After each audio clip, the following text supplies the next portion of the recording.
Alright guys, so this is how you choose your topics and evolve your YouTube channel in a niche. I'm going to use my brand new channel as an example. As you can see here, just started posting consistently in the last month, as you can see right here, and it's already growing. So I've been monetized twice, and I'm about to be monetized 3 times. You can see 700,000 views, 34,000 hours of watch time, $100. Let's go.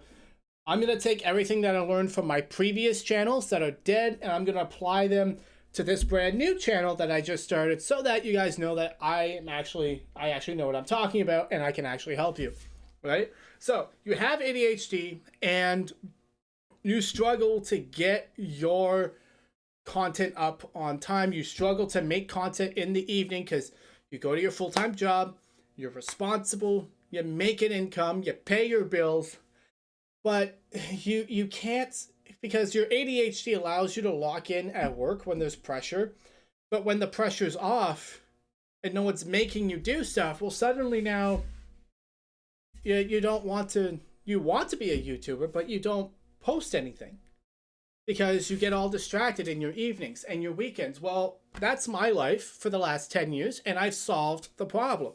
Obviously, I'm making a video for you right now, and so this is how I did it. And if you want some help with that specific problem, the link in the description is completely free.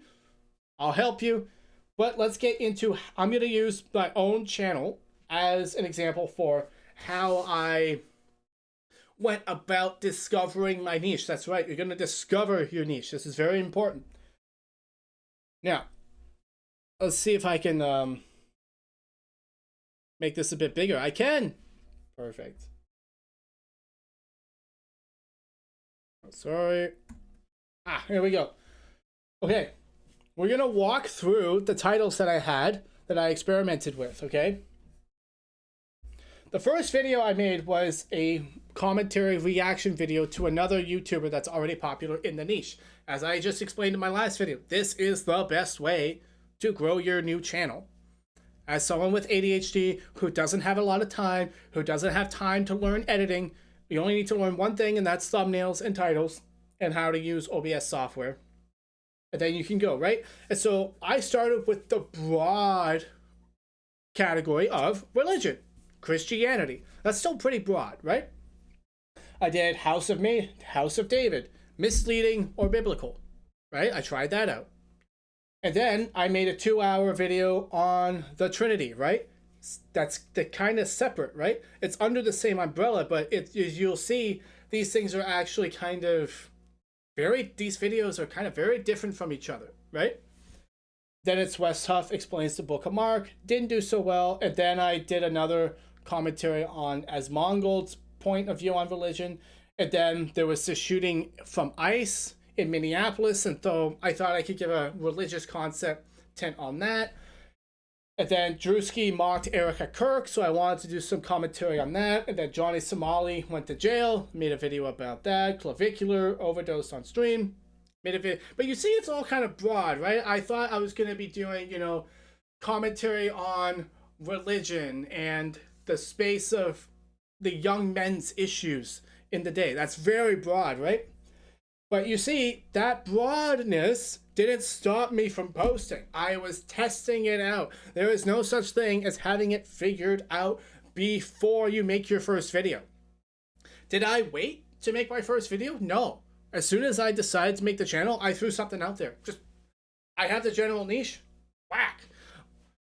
Throw something at the wall and see if it sticks. So I did all these different topics. Are we going to do men's health? Are we going to do men's mental health? Are we going to talk more about the Bible and the texts, or culture, or, politics? Is it going to be religion and politics? Is it going to be more cultural? Like, I wasn't really sure what was going to go on, right? But then one of the videos, the thumbnail, which I completely stole from another video, I remade it myself, popped off and did 2,000 views. It was like, oh, that video got lots of subs and it got lots of engagement and interaction in the comments. It's like, oh, interesting. So what did I do? That video signaled to me where I should head. I followed the favor, and I narrowed down based on what was most popular and what was most passionate to me, okay? Biblical apologetics is something that I'm passionate about. So when you have two together, put them together, it's like, oh, I can narrow down even more and go in this specific direction. You know, we can talk about atheism versus Christianity, the Bible, is it reliable, all of that stuff. And so I narrowed down and went further in that direction, and you start to see all of these videos, you know, they're a little bit broader still because I had them already planned out. But then after this one, it starts being all very narrowly the same topic. You know, Alex refutes the resurrection of Jesus. And that video, again, got another 1,000 views, right? The algorithm is starting to learn which people like it. Okay, then I did a video on George Carlin destroying Christianity, atheism, right? And so it's starting to evolve into atheism versus Christianity, those kind of apologetics. So now it's more narrow. The reason this is beneficial is because the algorithm is very soon going to learn who my target audience is.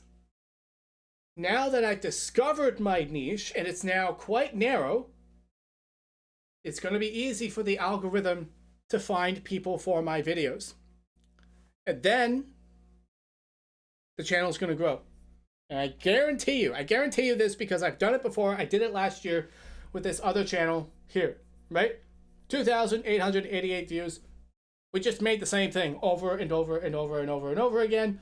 I barely had to do any work. It was fantastic. No editing. I did no editing, right? Monetized. I'm going to do the same thing with this guy. Right now, it's at 28 views, but I was at 0 views before, right? Imagine if I had just sat around waiting for the right idea. I'd still be at 0 subs. And so are you. Terrible idea. Start broad. Start stealing titles and thumbnails from other creators in the niche that you have chosen that's already working. Use OBS and just make commentary videos on that thing. And then you'll start getting subs. I think this channel, how many views do I already have? Oh, 5,000 views, 4,000 hours. Well, let's see. I got 400 hours of watch time before I even figured out what the main point of the channel was going to be. You understand what I'm saying to you guys? I'm already 10% the way there in terms of watch time hours. People are like, oh, 4,000 hours, it's so big, I could never do. I'm already 10% the way there. I haven't even figured out my niche yet. That's what I want for you. I can teach you how to do it too. Link in the description is absolutely free. Again, I'm unmedicated. I'm still working a full-time job. See the paint on my arm? Right? I'm a painter. I paint people's homes. Right? I still have another income. And I'm still doing this. I'm doing this channel and this channel. See? New video just out now. And I'm making videos on this channel and I'm running the school group. I'm completely unmedicated. Yes, I can freaking help you. I work a full-time job, unmedicated on ADHD, and my creative endeavors are coming true. And I'm taking things in my head and I'm making them reality in real life. And I can teach you how to do it too. Link in the description, all right? So, that is how you start your channel. You start kind of broad, you pick your niche, and then when the algorithm signals to you what is working, and it's in alignment with you personally, it's something that you care about and believe in, and it's already in the niche that you want to be in, you can start narrowing down and following the favor, and it'll work. Being consistent, all right? So I love you guys. I'll see you at the link in the description. Hit the subscribe button if you have ADHD and you're struggling to grow your channel. I'll help you out. Cheers.